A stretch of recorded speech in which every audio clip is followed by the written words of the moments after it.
Programa não recomendado para menores de 12 anos.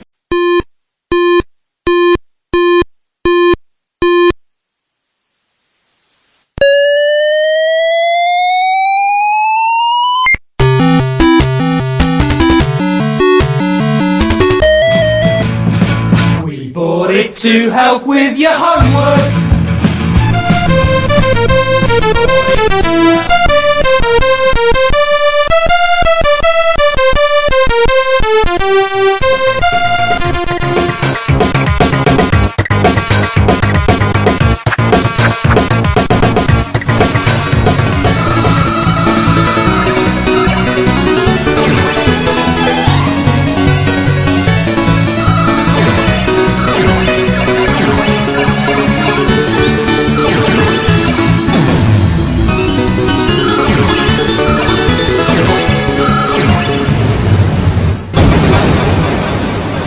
Retrocomputaria, porque velho é o seu PC.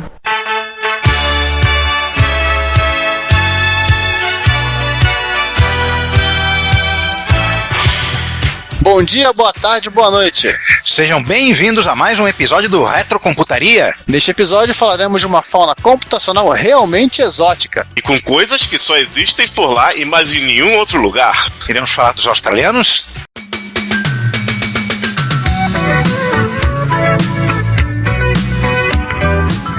Não, ainda. Vamos falar dos computadores franceses. Sendo assim, bonjour e bonsoir. Bienvenue a mais um episódio do Retrocomputaria.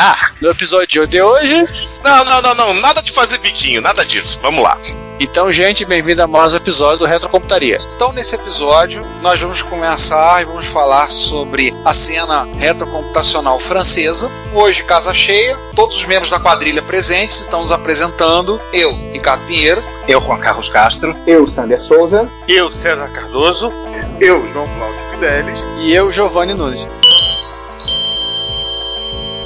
Nós podemos citar dois cenários bem interessantes e distintos que ocorreram quase simultaneamente no território francês na época clássica. Primeiro, bem parecido com o que existia em quase todos os cantos do mundo ocidental, computadores sendo vendidos da Amstrad, Apple, Atari, Commodore, MSI, Sinclair, Tandy, Texas, etc. Mas falar disso que é... E, peraí, esse foi o principal, com teclados Azert, em alguns casos. Sim. Não, mas Giovanni, depois... vamos falar no final, ok. Não é isso, pode falar de Azert à vontade. Mas Giovanni, depois de Jaú, eu nunca mais vou falar mal do teclado Azert. Nem do Quartz alemão. São lindos. Tem apenas um pequeno defeito. Alguém já tentou um teclado russo? Você não quer Eu tava conseguindo digitar, mas 10 minutos ali eu me acostumava. Se 10 minutos por caractere, né? Até você achar que as teclas parecem que se escondem. Não, o meu problema é que eu interpretava e procurava o teclado, a letra cirílica no alfabeto deles, aí complicava mais ainda. Como esse não é um podcast sobre micros russos, esse nós já fizemos há algum tempo. Já fizemos. E nem um podcast sobre teclados. Ainda não fizemos?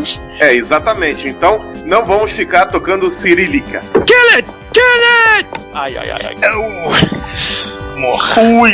Esse vai ser cortado, por favor. Não! Pelo amor de Deus. E como o Juan... rápido 2016. E como o Juan já introduziu, né? Tivemos um cenário dos micros iguais de todo mundo e tivemos uma coisa meio bizarra que a gente até poderia chamar, e brincamos nisso no começo do episódio, né? Que é a Austrália da computação pessoal. A França, ela teve um verdadeiro cenário, melhor dizer, um ecossistema tão diferente de tudo que podemos conhecer aqui ao redor do mundo, que faz até o teclado QWERTZ dos alemães parecer uma coisa normal. Lembrar uma coisa sobre os franceses. A França é extremamente nacionalista e eles são extremamente apegados à própria cultura. Você vê quando você vai lá, entendeu? Eles são muito orgulhosos que eles são, toda a história dele, que é bacana, é curioso, mas também gera algumas coisas engraçadas. E eles são meio do contra. Tipo assim, tá sendo uma briga na França, por exemplo, para colocar leis antitabagismo. O pessoal não aceita e estão mudando e o francês não tá aceitando, e que se exploda eu vou continuar fumando dentro do lugar fechado, o problema é seu, entendeu? E eles são muito chegados aos...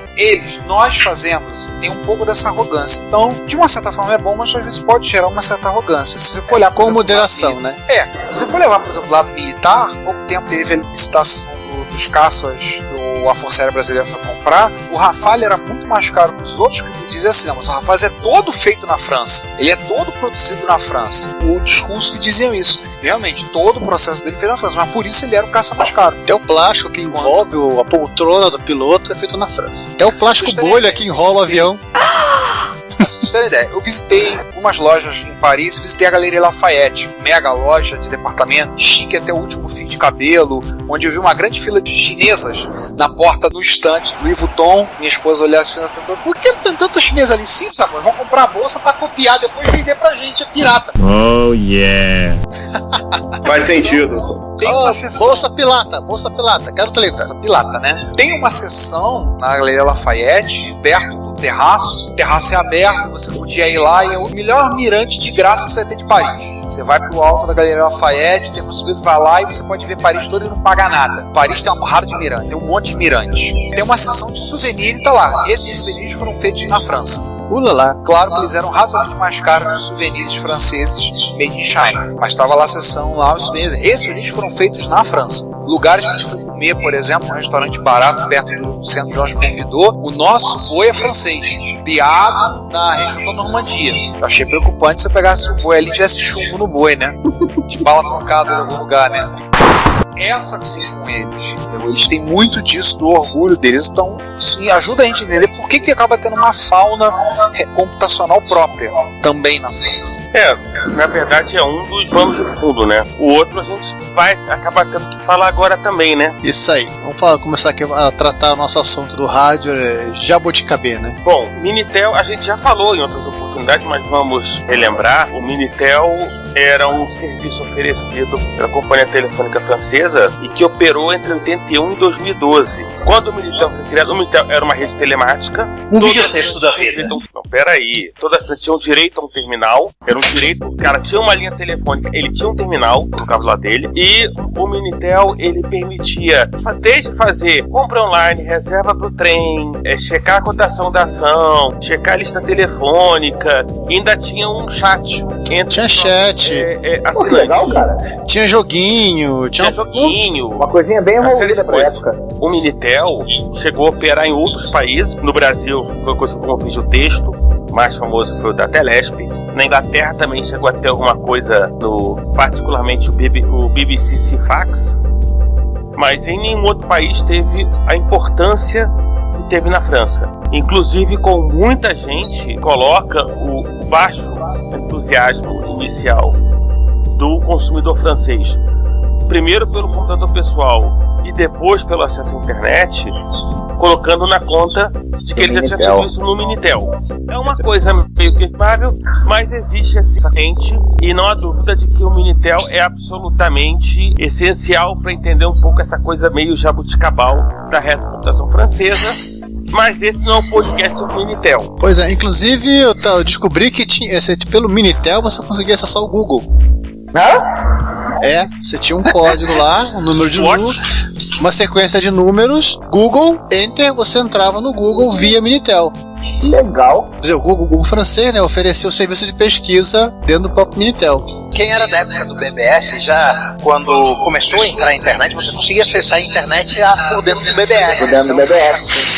Então, acessando o site de internet por dentro do Minitel não parece tão esquisito assim. Não. Por falar em Tel, Peritel, para alegria de alguns amigos nossos, conectou os cards. Peritel é a conexão de internet da perinatal aqui, né? I'm gonna kick your ass. Não, cara, isso nem merece pra ser nossa. Essa foi da Nóbrega te demitiu. Tchau. You are fired. Peritel é meio que como era um conector SCART chamado em alguns computadores franceses. Então, até se você ouvir a gente falar Peritel em algum momento desse episódio aí, leia SCART, que é aquele conector não conhece que tinha. Aquele conector grandão, trapezoidal, em que os pinos mais parecem umas adagas. Sim. 21 pinos, grandão, a maior parte dos equipamentos os europeus você encontra, e mesmo os japoneses também, só com uma pinagem, uma ordem diferente. Tem uma até função nome diferente. distinta. RB21 no Japão. Exatamente. E ainda nos Tel, né, vamos falar aqui do Guilherme Tel, pra quem não lembra, aquele cara que atirou com uma flecha na maçã na cabeça do filho, mas ele não é francês. Ele é suíço. Só pra lembrar que a Suíça ela fala francês, mas ao contrário da França, eles não usam o teclado AZERTY, eles usam o teclado QWERTY, que é o mesmo do lado alemão suíço usa. Mas um outro país que usa teclado AZERTY é a Bélgica. Pelo menos também no pedaço francês dela. E pra completar... Rapidinho, César. Ricardo, aí você aproveita e pega um vídeo aí do Douglas Adams pra falar o Belgian Man. Cara, assim, a Bélgica, eu acho que a Bélgica, por todos os países os poucos países que eu já viajei, é o único país realmente bilíngue que eu já vi. Cara, propaganda no metrô, você encontra propaganda em holandês, Em Flamengo, do lado, em Flamengo e em Vascaíno. na verdade era holandês e francês. Na Flamengo? Tá a mesma propaganda em francês. Por exemplo, assim, placa de rua. Eu tava arrumando as fotos da última viagem, eu tava vendo, aí tinha placa de rua que você viu o nome da rua em francês e embaixo em holandês. Propaganda, a mesma propaganda no metrô, tá a propaganda em francês, você dá uns 3 a 5 metros, tem a mesma propaganda do lado em holandês. Exatamente. O holandês da Bélgica não é exatamente o holandês, é muito parecido, mas descobri que tem um outro nome. Flamengo. É o Flamengo. É o Flamengo. Exato. Ou seja, se o Vasco fica na Espanha, o Flamengo fica na Bélgica. Que Bélgica? Pra continuar aqui o nosso papo sobre a França, não vamos ficar passeando pelo continente europeu. Não vale a pena. Também teve exemplo do que aconteceu na Inglaterra, né? O contrato com a Acorn para fornecer computadores, o Plano Nacional de Informatização. A França também teve um troço desse, que foi o Plano Informatique pour tous, seria um plano de informática para todos. Português. Ah, tá, pensei. Ele teve início em 1985, né? Ele teve um projeto até de 120 mil máquinas sendo instaladas em 50 mil estabelecimentos de ensino e que não deu certo. Por quê? Porque, digamos que tudo deu errado. Aí sim, fomos surpreendidos novamente. Excelente explicação, Giovanni. O projeto ele inicia em 85 com máquinas de 8 bits. Era um servidor, uma máquina que seria com um hub, né, um concentrador de conexão. Ele tinha o problema dele ser muito arraigado também a usar o Minitel, ou seja, eles tinham um computador e basicamente máquinas da Bull Micral, falar deles, com terminais que eram máquinas de 8 bits, basicamente Thompson M5, MO5, Legal. e que as pessoas utilizavam para programar em Logo, programar numa linguagem chamada LSE, que veio do LSD, que era uma espécie de BASIC estruturado, mas em francês. Que realmente é coisa de quem usou LSD. Incrivelmente focado em usar as canetinhas óticas que quebravam com uma facilidade absurda. Os professores do projeto foram mal capacitados e nesse meio tempo o mundo inteiro já estava migrando para máquina de 16 bits, então aquilo no final das contas acabou não dando certo e em algumas escolas francesas passaram com o tempo a adotar Macintosh. Ah, então é por isso que tem tanto Mac na França. Também. Que triste história. Não, o tópico da Wikipedia fala que foi um fracasso quase rotundo. Eles apenas deram azar de pegar uma. Não, eles não deram azar, foi mal feito. Não, foi tudo errado. E também é o seguinte, foi mal feito. O projeto, ele foi focado, o projeto era focado na rede, não nos computadores. Era chamada de Nano Réseau, ou mini rede. Tudo era focado na mini rede. Era o PC, 32 pontos de máquina de 8 bits. Isso era a informatização, não era o computador, era a rede. Ah, tá. A rede ela foi desenvolvida por uma empresa chamada, eu acho que na pesquisa é a tal de Leonord. Foi feito pela Sinclair para os micros QL. Não, Leonord é o nome da empresa. As empresas de rádio francesas, elas participaram dessa concorrência. No final, quem ganhou foi a Thomson. Isso tem feito surgir várias companhias francesas de computador de momentos que não tinham nada a ver com a história. Quer falar um pouco do LSE? Derivado do LSD? Em português é Linguagem Simbólica de Ensino. É a mesma sigla. Linguagem Simbólica de Enseignement. Só uma coisa, linguagem de programação semelhante ao Forte, LSE, veja Stoic. Stoic? É uma variante do Forte, teria a ver com LSE. É melhor programar em LSD. Não é fraco não, hein? E aquilo que ele falou de LSD não é piada, não. Realmente existiu uma linguagem antecessora da LSE chamada LSD. Não estamos de sacanagem. Não estamos zoando, não nesse ponto. Agora vamos parar de falar de bizarrice e vamos para bizarrice, né? Continuamos na bizarrice. Primeiro que eu vou falar do Logabax, né? Logabax é o nome da empresa, tá? Dá pra você dar Logabax. Que fizeram a evolução da impressora Epson LX300, ela tem LX500. Logabax é alguma coisa como logaritmo e abaco, um troço assim completamente doido. Não é tão maluco assim, é uma máquina com 2 disquetes 5/4, processador Z80, roda CPM e um outro DOS proprietário lá deles. É uma máquina de 78, mas assim, não vamos falar muito mais nela. As pessoas que conseguiram... É até avançada, cara. Calma, as pessoas é normal pra época, é uma máquina profissional, bem normal. O problema é a aparência dela, né? Parece uma caixinha de ferramentas. Botar uma alça, leva, vou querer botar uma chave de fenda. Martelo, chave de fenda dentro. E ele tem cara que é pesadinho. Tudo metal, você pode contar com isso. 8 quilos. É igual o Commodore 64 Compact. Por aí. Legal, hein? Aquilo, que bacana, hein? Ele não é portátil, ele é portável. Não, ele Não, nem Não, ele é Arrastável. Lembre-se, a gente sempre diz, é arrastável. Ele é empurrável. Mas assim, não vamos falar muito desse tijolo em forma de micro. Vamos deixar que o pessoal acesse a internet, pesquise e descubra. E se assuste com a cara do bicho. Então vamos falar da Bull, né? Que não é Engraçado que a Bull, esse nome a Bull sempre remete a uma empresa americana, mas ela é francesa. A Bull também deve ser um grupo Bull, sistemas de informação Bull, somente Bull, uma empresa de informática, propriedade francesa, sediada na periferia de Paris. Deve ser ali em La Défense ou coisa do tipo, que é o centro financeiro de Paris, não fica no centro de Paris, fica na periferia, fica em La Défense, deve ser por ali. É que nem o centro do Rio, que não fica no centro. Quem lê Clair-Sous-Bois. Fica oeste. Fica do outro lado. Isso, fica do outro lado. Depois nós vamos perguntar a um taxista parisiense onde fica o bairro. Capaz dele não saber. A empresa também foi conhecida em vários momentos: Bull, General Electric, Honeywell Bull, CI, Honeywell Bull, CI, Bull Honeywell HN. A empresa existe desde 1931. Eu tenho assim, uma lembrança na minha cabeça de ter no Brasil uma subsidiária chamada ABC Bull. Teve mesmo. Fazia impressora e coletor de dados. Tá aí, ABC Bull. Acho que dançou depois, não existe mais. Bull, ela parece uma empresa realmente promíscua, porque ela se funde, se desfunde, se refunde com um monte de outras empresas ao redor do mundo. Só uma coisa, um parente você lembrou. A gente vai falar da Schneider? Não. A gente tem que em algum momento falar, não vale pra gente citar. Porque a Schneider era alemã, cara. Não, a Schneider é francesa. Ela é Não, a Schneider dos computadores era alemã. Tem certeza? Porque a Schneider era francesa e ela era de Tenho. Eu lembro do César comentando a respeito disso no episódio que falamos do Amstrad. Essa Schneider aí foi do grupo da Thomson, que depois foi vendida e ficou separada e hoje é dona da PC. A Schneider Electric é francesa. tá. A Schneider que fazia computadores já. Ela virou dona de quem agora, Giovanni? Da PC e da Microsoft. Seguindo no caminho aí, a Bull, computadores que ela andou produzindo, que na verdade não eram bem dela. Um deles era o Micral, o nome é absurdamente horroroso. Que é... Com um número pior ainda, que não se entende, né? Pra que o número? E se vocês virem a foto do Micral, vocês vão tomar um susto. Essa marca Micral, ela foi usada por eles no decorrer da década de 80 para identificar os clones de PC. Mas o primeiro Micral que eles lançaram era basicamente uma máquina Z80 que rodava CPM e Prolog. Nossa! Uma outra máquina que a Bull trouxe para o território francês foi o TTX. TTX 80, TTX 85 e TTX 90. Ele foi lançado no começo da década de 80 era um computador para processamento de texto. 8 bits. Ele era como se fosse um Apuro ou como foi os Amstrad de... Seu PCW. Porém, com a diferença de que o tubo era girado 90 graus.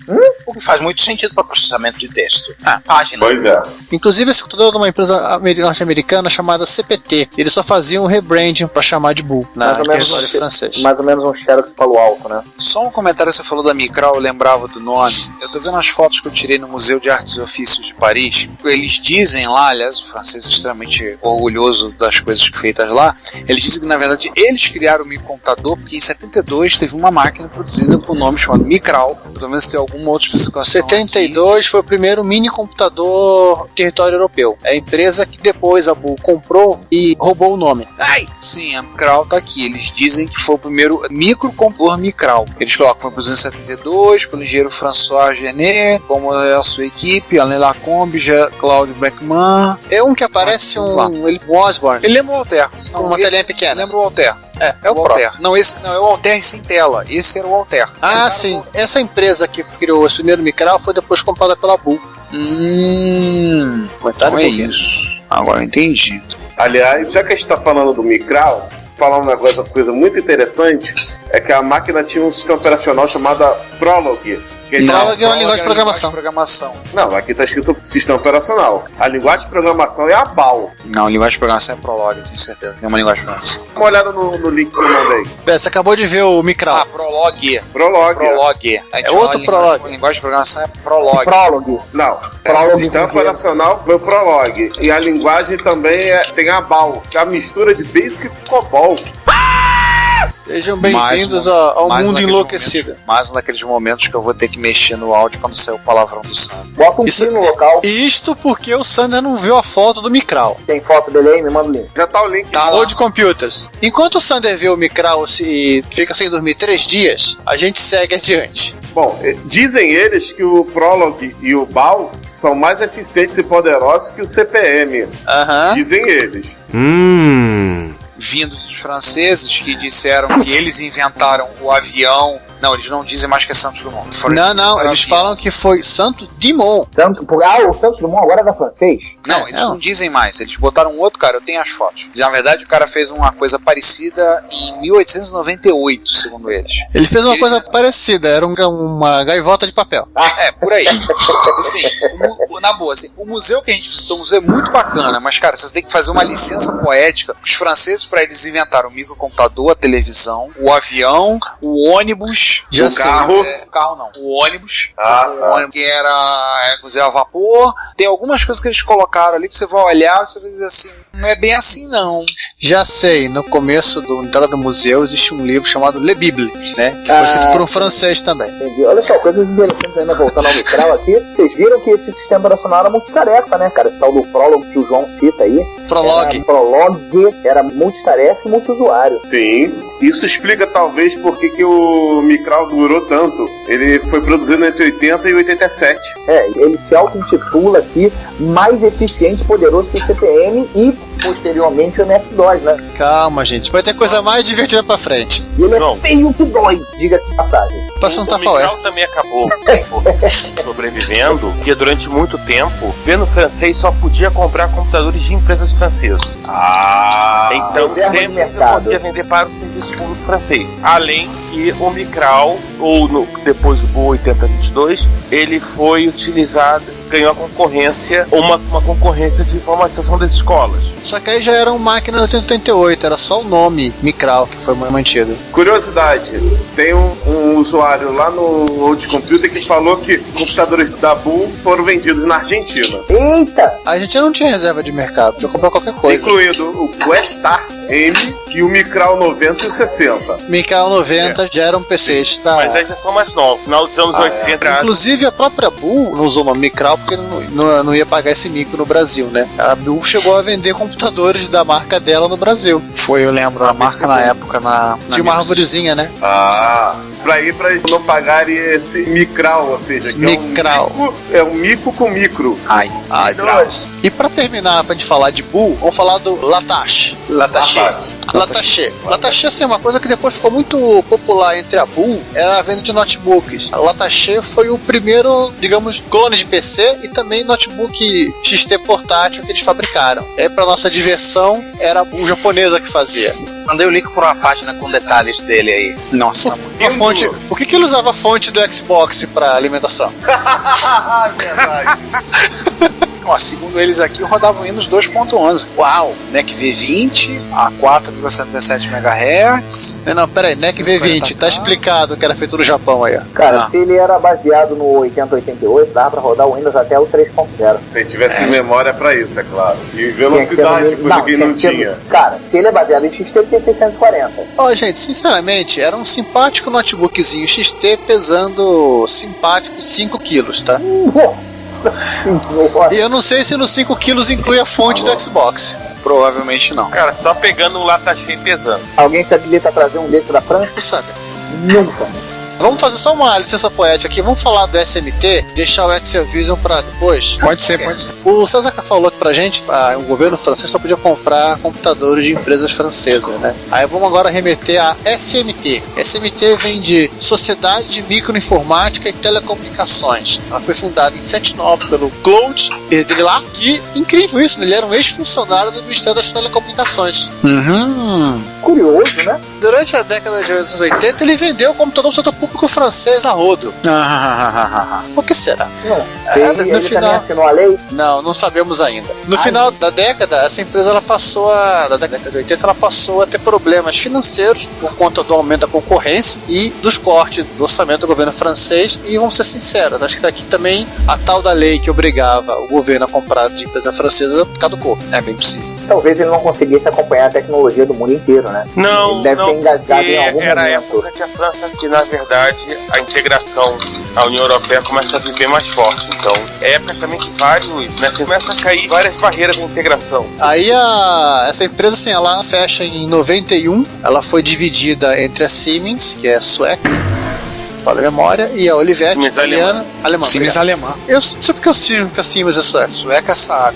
Deve ser isso. E a Olivetti italiana. Na verdade, assim, teve uma série de problemas na empresa. Teve parte das ações que foram distribuídas por uma cooperativa de funcionários para poder pagar dívida. Assim, então foi meio complicado. A dívida foi absurda em francos, né? E eles, da SMT, eles chegaram a alegar durante um bom tempo que eles tinham entre 15% a 18% do mercado de computadores da França. Eu duvido. Eles produziram, assim, alguns computadores. Eu separei 3 aqui pra gente falar a respeito. Sabe pelo Goupil 2? Vamos. Goupil é uma palavra que em francês antigo significa raposa. Significa tomei volta? O Goupil 2 era um computador numa simpática cor vermelha. Tá vendo? Não é só uma traliça que é vermelha. Vermelho não, Rouge. Tá, Rouge, agosto freguês.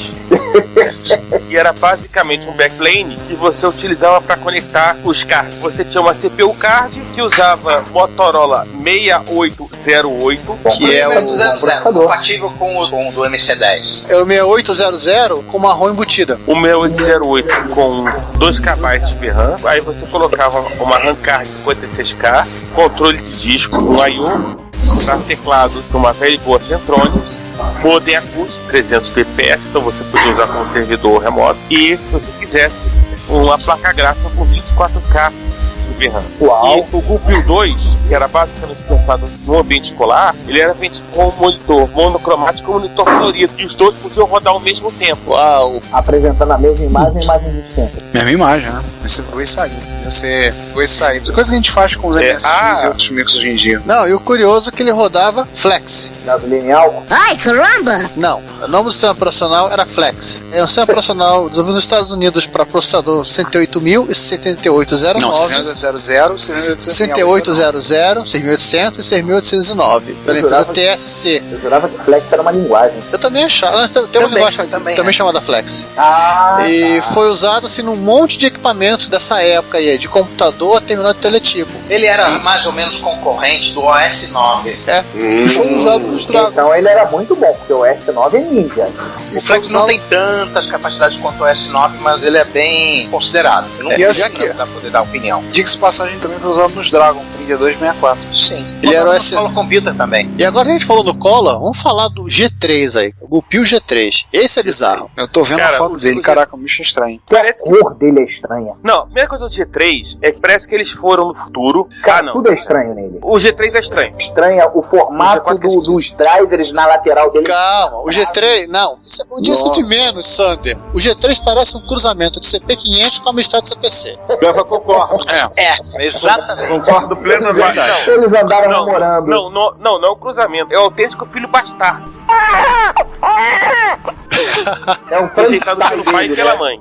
E a coisa mais louca dele. Realmente, filho feio não tem pai, né? Não, e a coisa mais louca desse computador de 83 é que ele tinha dentro dele 280, um 6809 e um 8088. Se colocasse com processador aritmético 8087, teria um quad-core. Caraca! Então, a máquina. Ele era um híbrido entre 8 e 16 Eles não rodavam ao mesmo tempo, mas usavam time sharing. Caramba! Ou seja, o bicho rodava CPM nos 80, Flex no 6809 e DOS. E automaticamente, se ele tinha um 6809, provavelmente deve ter tido algum porte de OS9 pra ele também. Se algum louco suportou usar essa máquina, pode ter feito. Não, ele foi feito especificamente para trabalhar com comunicação, né? Porque ele tinha um modem embutido, podia emular um Minitel, conectar para data center, usava drive, podia substituir o drive por um drive de 8 polegadas. Sabe como ia caber, né? E podia ser usado um HD de 10 MB. Nossa, eu tenho um aqui. Você quer? MRLL. Não, dá pro Daniel Campos. Já tentei, ele nem ele quis. O mais divertido disso é o fato do bicho realmente ter 3 processadores para rodar 3 sistemas operacionais distintos. Então deixa eu fazer uma pergunta sobre esse GPU 3 que não me passa pela cabeça. Como é que o bicho ele é preto e branco, mas ele pode ter upgrade para 8 cores? O monitor eles trocam o tubo de imagem? Não, te dá uma televisão separada, padrão Secam pra você ligado. Tá de sacanagem. Cara, eu tô vendo umas fotos, outras fotos além da foto que tem no World Computers. Caraca, tem uma versão dele com o drive na vertical e tem as versões com o drive ao lado esquerdo que são 5/4 full height. Agora tem uma foto aqui. Ele parece mais o CP500 agora. Essa que eu vou mandar pra vocês verem. Essa até tá no World Computers, se divertirem com essa foto. Ulala.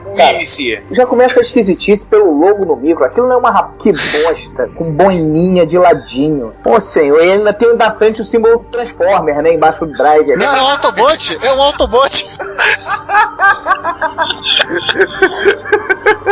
Ô senhor, que coisa esquisita. Não dá não, bicho. Como é que deve usar uma merda dessa? É um Autobot com bigode. Pois é. É um Autobotê. GoPio lembra gospel, então você já pensa logo que é um computador evangélico, sei lá, né? Tem coisas piores. João, você perguntou o negócio do monitor, eles trocam o monitor mesmo. Aí isso que a gente vê que parece que tá tudo junto, não é que tá tudo junto, são módulos. Falando nisso, eu mandei pra vocês. Mandei pra vocês o link agora numa foto da GoPio Net. Sim, eles fazem isso do campo, literalmente falando. Bota computadores no gramado. Uau! O símbolo do Transformer é um símbolo Transformer. Eles tentaram estilizar uma raposa. Sim, o César acabou de falar que o Pio é a raposa. Passado miseravelmente tanto na raposa de lado quanto na raposa de frente, né? Sandro, tá explicado por que o logotipo é inteligível. Os caras não sabem fazer design de computador, olha só que coisa feia. Não, olha só, o G5 é bonito. Desce aí que você vai ver que o G5 é muito estiloso. Mas também é PC. É, PC, mas cara, mesmo sendo um PC, é Peraí. extremamente estiloso. Vamos deixar os... Vamos falar do G4? Vamos. Até porque o G4, definitivamente, parece que os designers fizeram uma viagem pro futuro, pararam no Japão, viram o X68000 na loja, voltaram no 85 e desenharam um gabinete pra colocar o G4 dentro dele. Só que botaram deitado. Não. X68000 Professional, ele é deitado. Isso que eu ia falar. Sabe qual foi a primeira coisa que eu olhei pra esse gabinete e vi a cabeça? O Amiga 1000. Ele lembraria um 4000, preto. Não, amiga mil. Porque esse módulo de cima é um módulo de drivers. Eles são separados. São 2 módulos, cara. Sabe que esse cara realmente lembra alguém que a gente vai falar daqui a pouco. Mas realmente, o G4 pra frente, eles são mais bonitos. Falando, vocês já viram a foto da GoPio Net? GoPio Net é o GoPio 1? Não, GoPio Net é a foto do pessoal dos micros no campo. Vai no chat. Olha, que lindo! Coisa amiga, né? Aham. A natureza é tão natural. A natureza é tão natural. Gente, depois dessa, só vou dizer que o GoPio G4... Pera aí, vocês estão preparados que os micros já realmente estão ligados em rede? Isso não existe. Estão. Como eu disse, Olha as caixinhas. Os caras realmente resolveram colocar os micros no campo. Não, estão ligados em rede. É uma caixinha estilo o que a Apple usava nos Macs antigos, com o Apple Talk. É uma caixinha onde você ligava o teu micro e tinha 2 conectores onde você ligava o cabo que entrava e o cabo que saía. Meu Deus. Tudo pra dar errado. Pior que a Sinclair Net não existe, tá? Então, que é LNet, aliás. Sinclair Net não. Pra gente fechar o assunto GoPio G4, foi um dos poucos micros que veio com o esquecido Intel 80186. Jesus. Eu só lembrava do Mindset, que teve 80186. Foi uma das nossas moscas brancas, né? Sim. Uma matéria que teve na Microsistemas falou dele. Minha com 80186. Eu só ouvi esse nome uma vez na minha vida. Agora Uma vamos... versão microcontrolador do 8086. Vamos voltar a um episódio antigo. Vamos falar do Excel Vision. João, não é Excel Saga, tá? Raios, 2 vezes raios, 3 vezes raios. Muito menos Excel Rose, tá?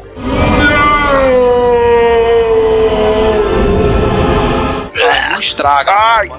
Quem foi que chamou esse cara pra gravar? Cara, estraga não, olha só. Vamos dar respeito ao cara que ele pegou assim em Crawford, tá? Então, vamos prestar nosso respeito a ele. Até assim de Crawford tava em maus dias. Porque esse não é um podcast sobre... fofoca dos famosos. Nem sobre roqueiros decadentes. Também.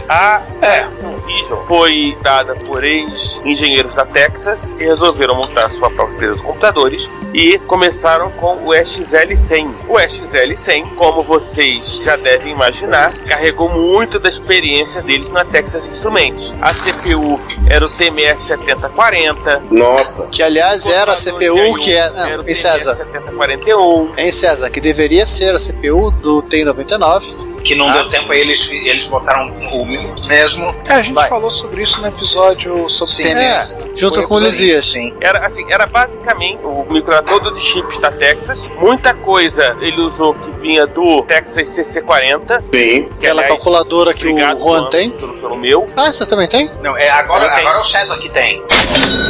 Ah, tá. Né? Na caixinha. Tinha fofucha, inclusive. Muita coisa vinha do CC40. E além disso, teclado e joystick era sem fio. Ele vinha de fábrica sem fio, né? Mó pista de PC Júnior esse teclado. Agora minha pergunta, será que esse teclado de joystick sem fio funcionava bem? Não, é mais louco ainda. Ele era intercambiável. Você podia ligar o fio e ele viraria um teclado com fio. Igual lá no PC Júnior. É que nem o teclado do FM77AV. Isso aí. Você vai, trabalha com infravermelho, precisou, bota o cabo. Parece um cabo padrão telefônico J11. Colocou lá, tranquilo. Então, o que eu achei de entender de curioso? Usado principalmente em escola e também como terminal do Minitel. Como tudo que eles estavam fazendo, tinha o Minitel embutido. Tinha alguma coisa voltada para pensar no Minitel, né? Vejam a foto dos TMS-7041. Seria a controladora, a PIA/PPI deles. Isso eu nunca tinha visto antes. E what de cacete. Que é isso? Bizarro. Gente, o Chico carrega uma Deus. Cadê? Eu quero ver também. Tirem as crianças da sala. O link tá aí embaixo. Pornografia explícita. Chip estuprando chip. Que isso, gente. Ricardo. Isto é a maior putaria! Aliás, assim, como eu tava falando que tudo que eles faziam na França tinha que ter suporte ao Minitel, esse próprio VDP da Texas, ele foi desenvolvido, o 3556, ele é um VDP que tem embutido o modo de vídeo de 40 colunas de texto, né, para usar o Minitel. Pô, legal. Tanto é que se você for olhar 2 anos depois, a Excel Vision praticamente relançou o XL100 como o Exceltel, que era um micro voltado é um terminal de micro. Era o mesmo case. Muito igual. Eles tiveram também aparentemente o teclado já tinha fio.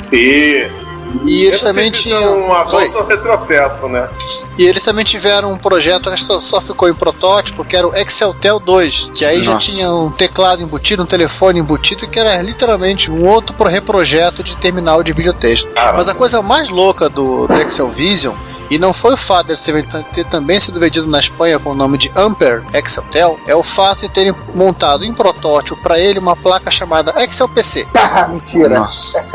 A Excel PC era uma placa que permitia que o Excel Vision virasse um PC compatível, rodando o DOS. E só para terminar de falar desse sujeito louco aí, 2 coisinhas. Eu acho o case dele muito parecido com o SMT4, o GoPio 4. O mesmo tipo de acabamento no canto. Eu acho que ele... Com metade dele, né? Eles namoraram, o fabricante do gabinete namorou alguém no meio do caminho aí. E pra fechar o assunto sobre esse cara, né? O Lisias é o nosso único brasileiro conhecido a ter um micro desse no Brasil. Foi vendido no Mercado Livre há pouco tempo. Foi lá que ele comprou. Não tava nem muito caro. O pessoal falou, e alguns falaram que era um micro e tal. Eu lembro que eu vi, comentei, acho que o pessoal comentei com vocês. Eu falei que é muito estranho a máquina. Aí num belo dia o Lisias pegou o troço. Tava aparecendo muito no Mercado Livre para os terminais da Minitel. Deve ter sido tudo da mesma procedência. Eu acho que é um francês que jogou tudo. Não, o do Lisias é a versão espanhola, é o Ampel. Então, vamos voltar pra França. Tem um programa, um computador da Microkit chamado Vegas 6809. Essa eu quero que o Ricardo e o Juan comentem a respeito. Vegas vai lembrar Las Vegas, né? Vegas 6809, feito projeto para uma revista de eletrônica, né? Le Haut-Parler. O alto-falante. Haut-Parler, né? Haut-Parler. Né? Le Haut-Parler. E adotado por uma outra revista do Microsystem, onde trabalhava o autor original do Grafos 3, né? Do Grafos 3? Do Grafos 3. Grafos 3. Renato de Giovanni. Grafos 3. Opa! Renato do Giovanni. Aliás, se você olhar o eBay francês, você encontra, vez por outra, enquanto a gente vendendo essas revistas, a Microsystems francesa. E aí aproveitou e expandiu o projeto. Em 83, uma empresa, a Microkit, foi constituída a empresa para poder vender a máquina, para poder continuar o desenvolvimento. E interessante, além do Basic, que ele rodava Flex. Tô olhando a foto dele. Engraçado que o gabinete dele me lembra com os drives, 2 drives full height, micro-ondas. Expansão do TI. Não, me lembrou o módulo de expansão do TI. Um pouquinho mais alto que o meu micro-ondas. É, a PEB, exatamente. Um pouquinho mais alto que meu micro-ondas. Ele me lembra a PEB. Tinha um monitor hexadecimal, várias linguagens, graças por conta do Flex, tinha versões, compilador, Pascal, C, Lisp, Forte, uma planilha, processador de texto, banco de dados, mas a versão do Flex do Vegas não era compatível. Drive de disquete de 5,25 e 8 polegadas, chip de vídeo é um 6545, 80 colunas, hein? Ou então podia operar em modo vídeo-texto, 40x24. Modo vídeo-texto, né? Não, ele também suportava o Minitel. O som dele é apenas uma onda quadrada gerada por um 6840 da Motorola, mas nada de ajuste de volume nem nada, ou seja, bips e coisas do tipo. Ele fazia bip e acabou.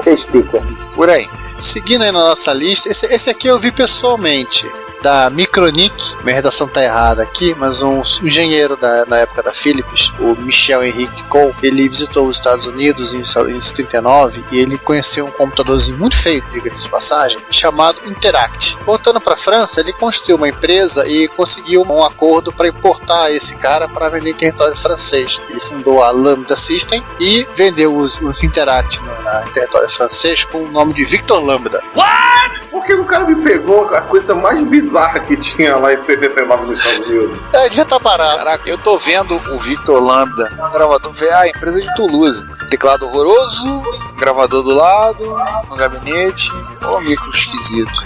Em 80, a Interact ela fechou as portas. O que será? Será Commodore 64, Texas, Atari, Apple. E em 81 foi a vez da Lambda fazer a mesma coisa, né? Sem ter o que vender.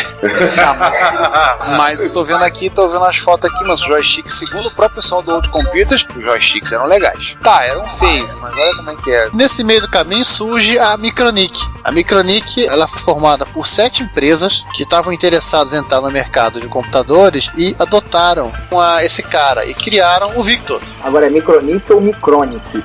Micronic. E eles fabricaram, em cima do projeto do Victor Lambda, adorei esse nome, foi do Victor Truco, o Victor Lambda. Fabricaram outros 4 modelos. O Victor, ainda como Victor Hector 1, em 81. O Victor Hector 2HR, o 2HR Plus. E o Hector HRX. E o Hector MX.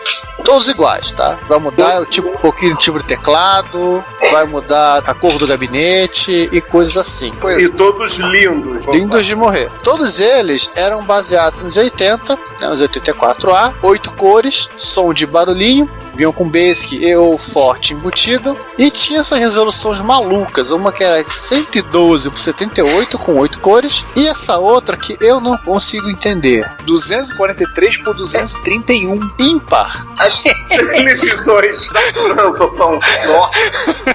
Só pode, cara. A gente entende que o pau é 50 Hz e tudo mais, mas o 231, por que não foi 230? Isso aí até tem uma lógica, né? Devia ser os 80 que devia estar gerando o sinal de vídeo. Falando nos 80, os 80 dele era de 5 MHz. Então os 80B, não os 80A. E esse micro... Cara, vou dizer pra vocês que eu não achei o micro feio, não. Ele não é feio. Ele tem o Victor 1. Aí você olha os outros, é tudo igual. A diferença é que muda a cor e um detalhezinho no logotipo. Um detalhe, Ricardo, você não deve ter percebido. Teclado Azert. Todos são, não se preocupa com isso. Não, cara, a foto que eu tô vendo aqui do Hector 1, o teclado é QWERTY.